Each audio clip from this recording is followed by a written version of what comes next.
Hi there, welcome to Bobby's Tales channel, your home for fun stories, crazy twists, and a splash of good humor.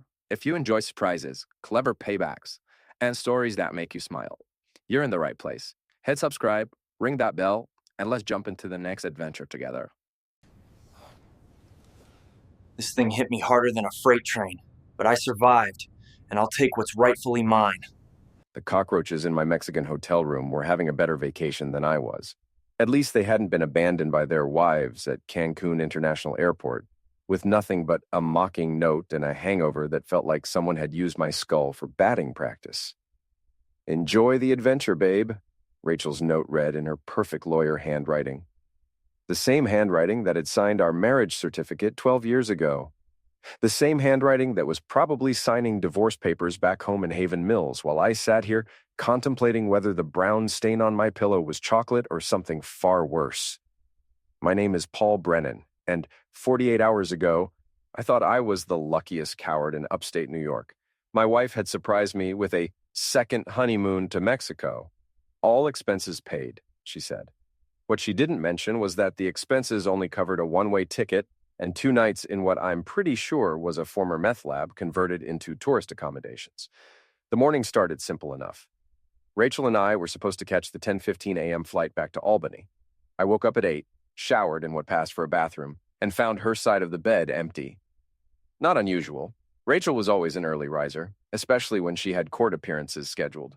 What was unusual was finding her suitcase gone and a note where her pillow should have been. I called her cell phone 17 times. Each call went straight to voicemail, and each voicemail featured that sickeningly sweet voice telling me to have a great day and leave a message after the tone. By the 18th call, I was ready to throw my phone against the peeling paint wall, but I needed it more than I needed the satisfaction. The front desk clerk, a kid who couldn't have been older than 19, looked at me like I was speaking Martian when I tried to explain my situation in broken Spanish mixed with increasingly frantic English. "Mi esposa. Gone. Avion. Help?" He shrugged and went back to his telenovela. That's when I decided to check Rachel's social media. Big mistake. Huge mistake. The kind of mistake that makes you question every decision you've made since puberty. There she was, posting Instagram stories from what looked like LAX airport, grinning like she'd just won the lottery. The caption read, "Sometimes you have to prank the ones you love. Paul's going to have such an adventure getting home. Hash. Prank wife hash sorry not. Sorry hash love you babe. Prank." She called abandoning your husband in a foreign country with no money and no return ticket a prank. The comments were rolling in from her friends, all laughing emojis and "OMG, Rachel, you're so bad" responses. My personal favorite came from her best friend Vivian. "He's going to end you when he gets home. Worth it, though." I sat on the edge of that sagging mattress, staring at my phone screen, and felt something shift inside my chest. Not heartbreak. That would come later. This was something colder, something that tasted like copper pennies and felt like ice water in my veins. I'd been married to Rachel Chen Brennan for 12 years. We'd survived my deployment to Middle East, her law school, the pregnancy loss that nearly broke us both, and the slow, grinding routine of middle-class life in a dying industrial town. But apparently, we couldn't survive her sense of humor. My wallet held exactly $43 and a maxed-out credit card. My passport was in the hotel safe, which was good, but the earliest flight I could afford was still 3 days away, assuming I could talk the airline into letting me change my ticket without the fees that would require selling a kidney. That's when my phone rang. Unknown international number. "Paul? Jesus Christ. Is that you?" The voice belonged to Susan Martinez, my oldest friend and the closest thing Haven Mills had to a competent private investigator. Susan and I went back to high school, where she'd been the only girl tough enough to spar with me in boxing club and smart enough to keep me from flunking chemistry. "Susan? How the hell did you get this number?" "I'm in Playa del Carmen for a case, insurance fraud investigation. Saw Rachel's posts and figured you might need an extraction. Where are you exactly?" I could have cried. Instead, I gave her the address of my Roach motel and waited. Susan showed up 2 hours later driving a rented Jeep and wearing the kind of smile that usually preceded someone getting their buttocks kicked. She was 34, built like a middleweight boxer, and had the kind of dark eyes that missed nothing. She'd left the Haven Mills Police Department 3 years earlier after a disagreement with the chief about proper evidence handling procedures.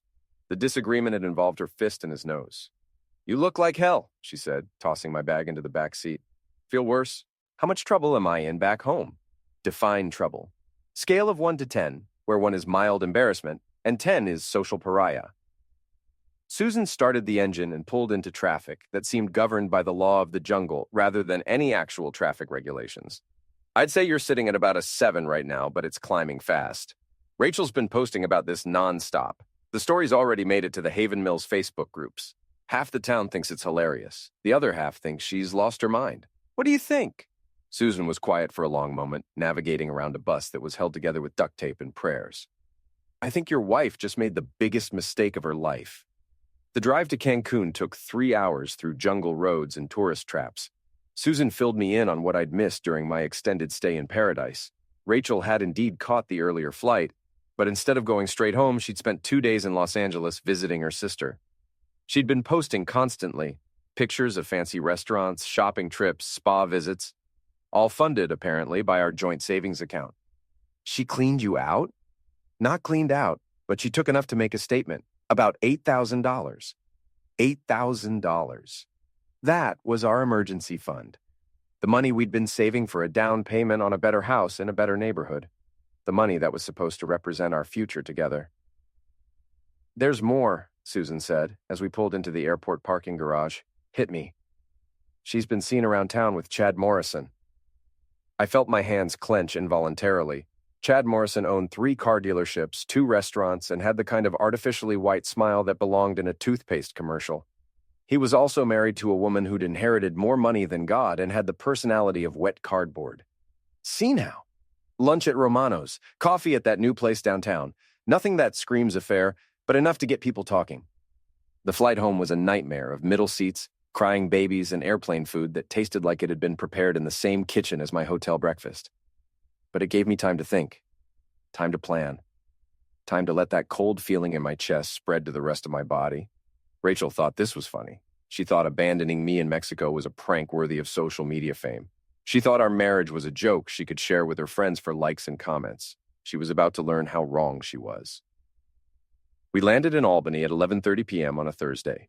Susan drove me home through streets that looked exactly the same as when I'd left, but somehow felt completely different. Haven Mills at night was all empty storefronts and flickering streetlights, the kind of town that had been slowly dying since the factories closed and never quite figured out how to live again. My house sat at the end of Maple Street, a 2-story colonial that had been painted white sometime during the Clinton administration and hadn't seen a brush since. The windows were dark, Rachel's car was gone, and there was a stack of mail on the porch that suggested no one had been home in days. "You want me to come in?" Susan asked. "No, I need to do this alone." "Paul," she grabbed my arm as I got out of the Jeep. "Whatever you're thinking about doing, think twice. Rachel's a lawyer. She knows how to make your life hell in ways you haven't even considered." I looked back at her, and for the first time since reading that note, I smiled. "Susan, I'm a mechanic who spent 2 tours in Middle East and 12 years, married to a woman who thinks emotional torture is a form of entertainment. I know exactly how much hell I can take. That's not what worries me. What does? I'm worried about how much hell you can give back."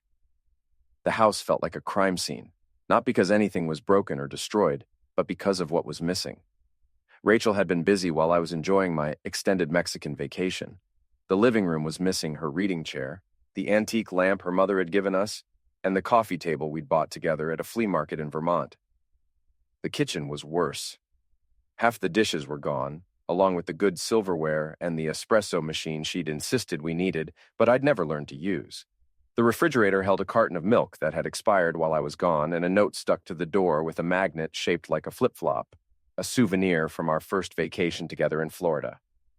"Paul," the note read, "I hope you had fun. I know I did. We need to talk when you get back. There are some papers on the kitchen table you should look at. XOXO Rachel." The papers were divorce documents. Preliminary, but official enough to make the message clear. Rachel wasn't just done with our marriage, she was done with me. I poured myself 3 fingers of the bourbon she'd left behind, probably because it was the cheap stuff, and sat at the kitchen table reading through 12 years of marriage reduced to legal terminology and asset division proposals. She wanted the house. She wanted half my pension from the Army. She wanted spousal support. She wanted everything except the responsibility of being married to me. My phone had been buzzing constantly since I'd walked through the door. text messages, missed calls, voicemails. I'd been ignoring them all, but curiosity finally got the better of me. The texts were a mix of concern, confusion, and barely concealed amusement. Dude, what the hell happened in Mexico? Tommy from the garage. Saw Rachel's posts? You okay? My neighbor, Mrs. Henderson. Call me when you get this. We need to talk. My sister in Buffalo, but the one that made my blood pressure spike came from Chad Morrison himself. Hey, Paul, heard you had some travel troubles. If you need a ride anywhere, let me know. Always happy to help a neighbor. A neighbor. Chad Morrison lived in Riverside Estates, a gated community 15 minutes away where the houses had 3-car garages and the lawns looked like golf courses. We weren't neighbors. We weren't friends. We were barely acquaintances. So why was he texting me? I was still staring at my phone when it rang. Rachel's number. Hello, stranger, she said, and I could hear the smile in her voice. How was the rest of your vacation? Educational. I hope you're not mad. It was just a joke, Paul. You've been so stressed with work, and I thought a little adventure might be good for you. Adventure. That's what we're calling it. Come on, don't be like that. I saw Susan's posts. You two had fun together. Maybe this was exactly what you needed. I took a sip of bourbon and let the silence stretch between us. Rachel hated silence. In 12 years of marriage, I'd learned that she'd fill any quiet space with words, and those words usually revealed more than she intended. Paul, are you there? I'm here. Look, I know you're upset, but I found the papers. Another silence, but this one was different. This one had weight. We need to talk about that. I figured, when? Tomorrow? I'm staying at Vivian's tonight, but we could meet for lunch. Romano's at noon? Romano's, the same restaurant where she'd been seen with Chad Morrison. Either Rachel was stupider than I'd given her credit for, or she was sending me a message. Fine, Romano's at noon. Paul? Yeah, I really did miss you. The line went dead. I finished the bourbon and went upstairs to what used to be our bedroom. Rachel had taken her clothes, her books, her jewelry box, and the framed photo of us from our wedding day. What she'd left behind was somehow worse. The indentations in the carpet where her dresser used to sit, the empty closet space, the silence where her breathing used to be. I lay down on a bed that was suddenly too big and stared at the ceiling until exhaustion finally won the war with anger. The next morning brought rain and a hangover that felt like divine punishment. I showered, shaved, and put on the only clean shirt I could find, a button-down that Rachel had bought me for Christmas 2 years ago. The irony wasn't lost on me. Romano's was the kind of restaurant that tried too hard to be sophisticated for a town like Haven Mills.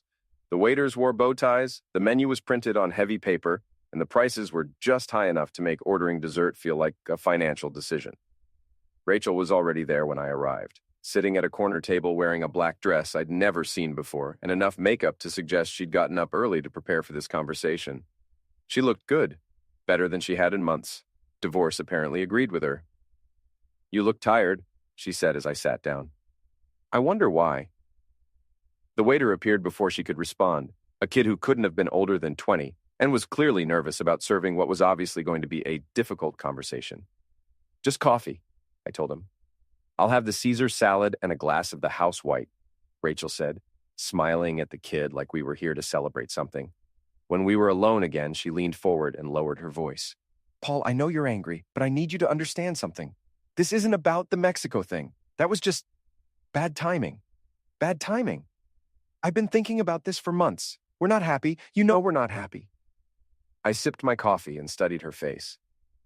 Rachel had what she called her courtroom expression, the carefully neutral look she wore when she was about to destroy someone's life with facts and legal precedent. You seem pretty happy. All those Instagram posts, the shopping in LA, the dinners out. That's not what I mean, and you know it. Actually, I don't know anything anymore. A week ago, I thought we were working on our marriage. Turns out we were working on your exit strategy. The waiter brought her salad and wine. She took a sip and set the glass down with the kind of precision that meant she was choosing her words carefully. I want this to be amicable, Paul. We can split everything fairly, no lawyers, no fighting. You keep your pension, I keep the house, we both move on with our lives. And Chad Morrison? Where does he fit into this amicable split? Her fork stopped halfway to her mouth. What? You've been seen around town with him, having lunch, having coffee. People talk, Rachel, especially in a town this small. Chad is a client. His wife is considering a divorce, and he needed legal advice. At Romano's. It's a public place. I always meet clients in public places. And the coffee dates? Also, client meetings. I nodded like this made perfect sense, like I was buying every word of her carefully constructed explanation. So when do I get to meet Chad's wife? What? His wife? The one who's considering a divorce? When do I get to meet her? Rachel set down her fork and looked at me like I'd just asked her to explain quantum physics. Why would you meet her? Because Chad and I are neighbors, apparently. He texted me yesterday, offered to give me rides if I needed them. Seemed like the neighborly thing to do, meeting his wife. Paul, unless there's a reason I shouldn't meet her. Unless maybe she doesn't know Chad's been having lunch with my wife while I was stranded in Mexico. The color drained from Rachel's face, and for the first time since I'd walked into the restaurant, she looked like the woman I'd married instead of the lawyer who was trying to divorce me. It's not what you think. What I think is that my wife abandoned me in a foreign country so she could play house with a married man. What I think is that this whole Mexico trip was designed to get me out of the way while you figured out your next move. What I think is that you're not just leaving me, you're trading up. That's not true. Which part? She didn't answer, which was answer enough. I stood up and dropped a 20 on the table. Paul, wait. The house is in both our names, Rachel. The mortgage is in both our names. If you want it, you're going to have to buy me out or take me to court. Either way, it's going to cost you a lot more than lunch at Romano's. I was almost to the door when she called after me. I never meant for it to happen this way. I turned back to look at her, sitting alone at that corner table with her half-eaten salad and her glass of wine, and felt something that might have been pity if it hadn't been buried under so much anger. Yeah, you did. You just never meant to get caught. The next 2 weeks were a masterclass in small-town social warfare. Rachel had apparently decided that the best defense was a good offense, and her offense involved painting me as an unstable, controlling husband who couldn't handle his wife's success.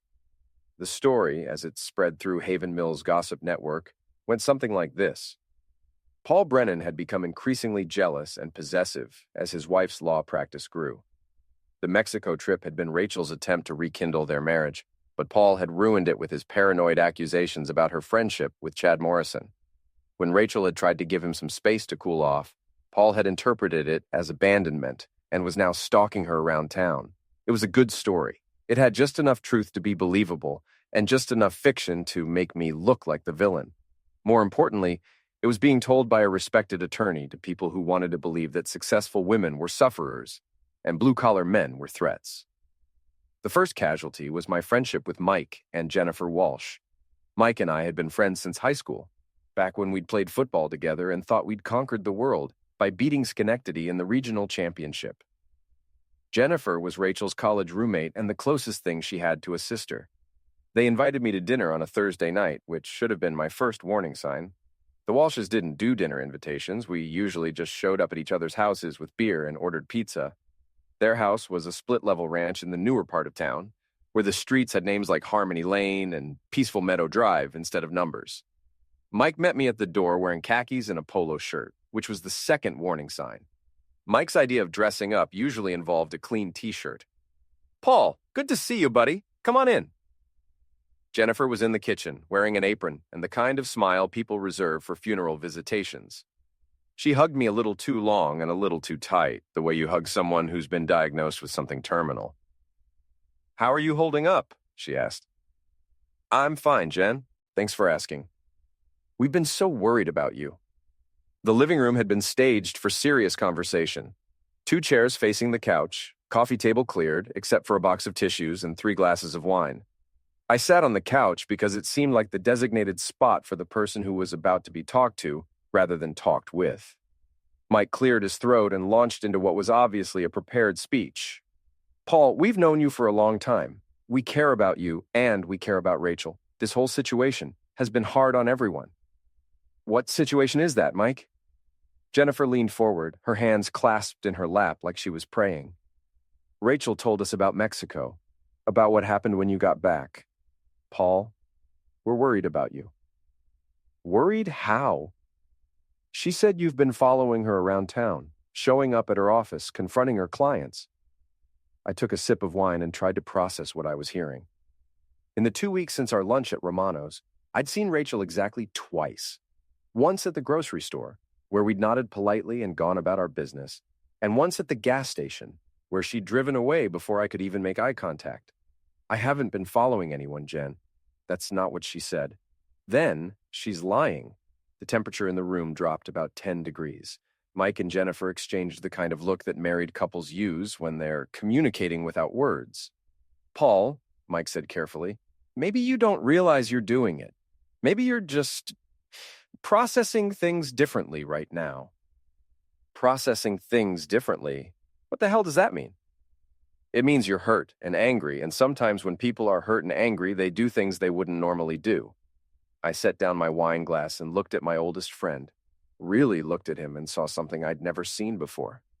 Fear. Mike was afraid of me. What exactly do you think I've done? Jennifer pulled a tissue from the box, even though she wasn't crying. Rachel said you threatened Chad Morrison. When? Last week, at his dealership. I laughed, which was apparently the wrong response because both Mike and Jennifer flinched. I haven't been to Chad's dealership. I haven't talked to Chad Morrison since he sent me that text message. Paul, call him right now. Call Chad and ask him when I threatened him. We're not going to do that. Why not?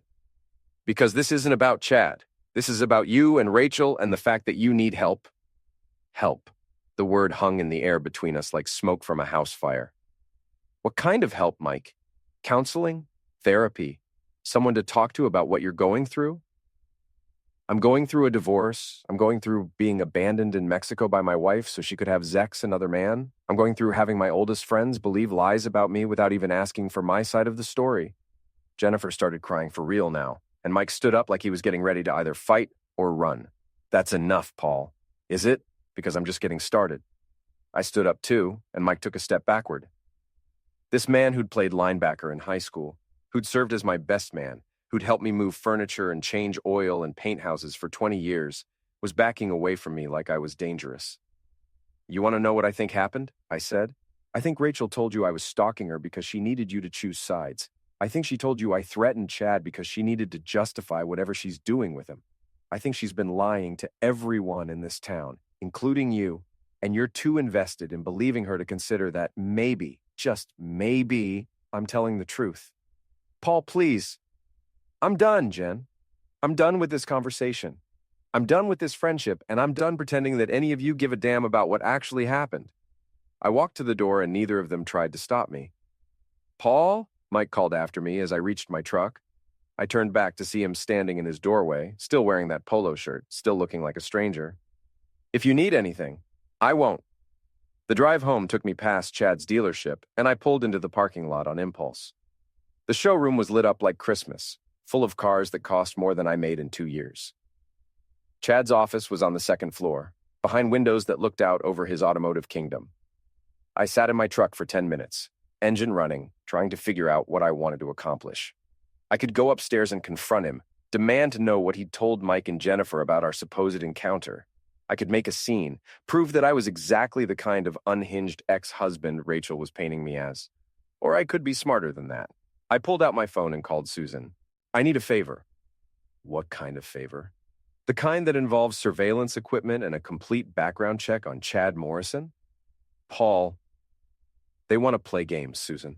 They want to spread lies and turn my friends against me. Fine. But if we're going to play, we're going to play by my rules. What rules are those? The kind where I win. Susan was quiet for a long moment. This is going to get ugly. It's already ugly. Now it's going to get even. When do you want to start? Tonight. I hung up and took one more look at Chad's office.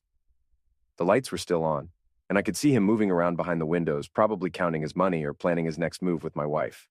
He had no idea what was coming. Neither did Rachel. But they were about to find out that abandoning Paul Brennan in Mexico was the worst mistake they'd ever made. Susan's office was located above a Chinese restaurant in downtown Haven Mills, in a building that had been slowly dying since the 1970s. The stairs creaked, the hallway smelled like sweet and sour pork, and the door to Martinez Investigations looked like it had been painted sometime during the Reagan administration. But Susan's equipment was state-of-the-art, and her skills were better than anything the Haven Mills Police Department had ever seen. Tell me exactly what we're dealing with, she said, pulling out a legal pad and a digital recorder. I gave her everything. The Mexico trip, the divorce papers, the lunch at Romano's, the confrontation with Mike and Jennifer. She took notes in the kind of shorthand that suggested she'd done this before. So Rachel claims you threatened Chad at his dealership. Never happened. And she's telling people you've been stalking her. Also, never happened. But you did confront her at Romano's. I confronted her about Chad. That's not stalking.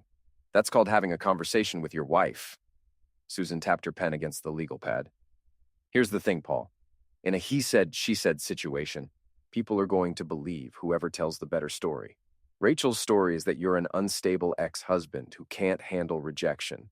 Your story is that she's a lying, cheating wife who abandoned you in Mexico. Guess which one people find more believable? The one that makes me look like the bad guy. Exactly. So if we're going to change the narrative, we need evidence. Real evidence. The kind that holds up in court and can't be explained away with lawyer talk. She pulled out a folder and spread its contents across her desk. Photos, financial records, phone bills, credit card statements. I did some preliminary research on Chad Morrison while you were gone. Want to know what I found? Hit me. Chad's been having money problems. Big money problems.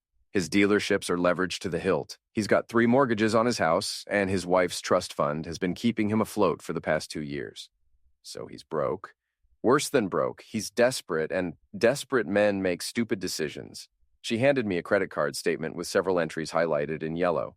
These are charges from the past month. Notice anything interesting? I scanned the list. Romano's restaurant, the Marriott Hotel downtown, Victoria's Secret, a jewelry store in Albany. He's been spending money he doesn't have. On someone who isn't his wife. His wife's been in Florida for the past 3 weeks, taking care of her sick mother. But Chad's been living it up right here in Haven Mills. With Rachel. That's my guess, but we need proof. Susan opened another folder, this one containing surveillance photos taken with a telephoto lens. Chad and Rachel walking into the Marriott. Chad and Rachel having dinner at a restaurant I didn't recognize. Chad and Rachel kissing in the parking lot behind Rachel's office building. When were these taken? Yesterday and today. I've been following them since you called. I stared at the photos, and that cold feeling in my chest spread to my arms, my legs, my fingertips. Rachel wasn't just leaving me for Chad. She was flaunting it. She was conducting her affair in public while telling everyone in town that I was the one causing problems. There's more, Susan said. She handed me a manila envelope marked confidential. Chad's been talking to a lawyer about divorcing his wife, but here's the interesting part. He's been asking about prenuptial agreements and trust fund access. He wants to know if he can get any of her family money in a divorce settlement. Can he? Not a chance. The trust fund is locked up tighter than Fort Knox. If Chad divorces his wife, he gets nothing except alimony payments he can't afford to make. So what's his plan? I think his plan is to convince Rachel to bankroll his lifestyle while he figures out how to get out of his marriage without losing everything. I looked at the photos again. Rachel, smiling and laughing with a man who was using her the same way she'd used me. The irony was almost poetic. What do you need from me? Access to your joint accounts, credit card statements, anything that shows unusual spending patterns. If Rachel's been funding this affair with your money, we can prove it. And then what? Susan leaned back in her chair and smiled the kind of smile that had probably terrified criminals when she was still wearing a badge. Then we destroy them both. The next morning, I went to the bank and requested copies of all our joint account statements for the past 6 months. The teller, a woman named Betty who'd known me since I was a kid, gave me the kind of sympathetic look that meant she'd already heard about my marital troubles. How are you holding up, Paul? One day at a time, Betty. If you need anything, you just let me know. The statements told a story that made my jaw clench. In the past 2 months, Rachel had spent over $12,000 on restaurants, hotels, shopping, and cash withdrawals. $12,000 from accounts that were supposed to be for household expenses and emergencies. I made copies of everything and drove them to Susan's office. This is good, she said, spreading the statements across her desk. This is very good. How good? Good enough to prove that Rachel's been using marital assets to fund an extramarital affair. In New York State, that's grounds for a fault-based divorce, which means she gets nothing. Nothing? Nothing. No spousal support, no claim to your pension, no favorable asset division. If we can prove she was cheating and spending your money on her boyfriend, she walks away with whatever she can carry. For the first time in 3 weeks, I smiled. What's our next move? We set a trap. Susan pulled out her phone and showed me a text message she'd composed but not yet sent. I'm going to send this to Chad from a burner phone, pretending to be someone who knows about his affair with Rachel. I'm going to demand money to keep quiet. Blackmail. Fake blackmail. We're not actually going to take any money, we just want to see how he reacts. If he panics and tells Rachel, we'll know they're working together. If he tries to handle it himself, we'll know he's keeping secrets from her too. And if he calls the police, then we disappear the burner phone and deny everything, but I don't think he will. Men like Chad don't call the police when they're caught cheating. They try to buy their way out of trouble. She sent the text message while I watched. I know about you and Rachel. $5,000 or everyone finds out. I'll be in touch. How long before we hear back? If I'm right about Chad, about 10 minutes. She was wrong. It took 7 minutes. The burner phone rang and Susan put it on speaker. Who is this? Chad's voice was tight with panic. Someone who's been watching you and Mrs. Brennan. Someone who has photos. What do you want? I told you what I want. $5,000. I don't have that kind of money. Then you'd better find it. Or find a new girlfriend. Because if Rachel's husband sees these photos, your little romance is over. Wait, can we meet? Talk about this? I'll call you tomorrow with instructions. Susan hung up and grinned at me. Hook, line, and sinker. Now what? Now we wait and see if Chad tells Rachel about this call. If he does, we'll know they trust each other. If he doesn't, we'll know their relationship isn't as solid as it looks. My phone buzzed with a text message. Rachel, we need to talk. Tonight, it's important. I showed the message to Susan. Looks like Chad made his choice. Which is, he told her about the blackmail call. Which means they're in this together. Which means they're both going to panic. Which means they're going to make mistakes. I texted Rachel back. My house, 8 p.m. You sure you want to do this at your place? Susan asked. I'm sure. It's time to stop playing defense. What are you going to tell her? The truth. That I know about Chad, I know about the money, and I know about the lies she's been telling around town. And then I'm going to give her a choice. She can end this affair and try to save our marriage, or she can keep playing games and lose everything. Susan looked at me like I'd just announced my intention to juggle chainsaws. Paul, you can't save this marriage, not after everything that's happened. I'm not trying to save the marriage, Susan. I'm trying to save myself. I don't understand. Rachel thinks she's won. She thinks she's outsmarted me, outmaneuvered me, turned everyone against me. She thinks I'm just some dumb mechanic who's going to roll over and let her take everything I've worked for. You're not going to do that. No, I'm not. But I want her to think I am. I want her to think she's got me beaten, that I'm ready to give up and give her whatever she wants. Why? Because overconfident people make stupid mistakes, and I want Rachel to make the biggest, stupidest mistake of her life.